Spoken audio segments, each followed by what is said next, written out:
Already? Let me see. Just compose my thoughts here a little bit. An artist, when they're alone in their studio, only has one audience, and that audience is the most important one.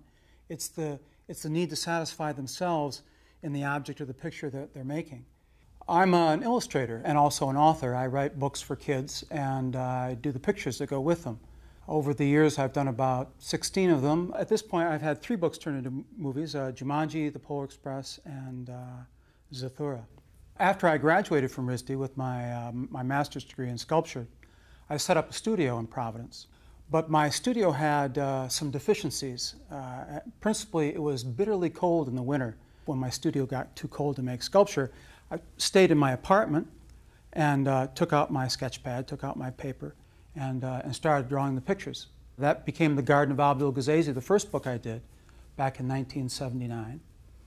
RISD played a little bit of a role in that transition. Even though I was, sort of secluded in the part of the campus we were making sculpture, I still came into contact with illustrators, painters, and even though I didn't study those things, a lot of the sort of energy or philosophy thinking that went into picture making sort of rubbed off on me in the 2 years I was at RISD.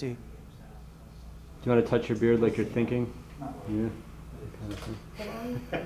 The student I found that thrived best at RISD, those that I encountered both as a graduate student at RISD and as a teacher, were the ones who were simply pulled to it by their own eagerness to find out what the art was about and what they could find out about themselves by making it.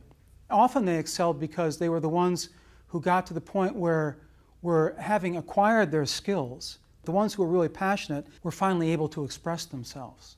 And if you don't have both of those, you really don't have art.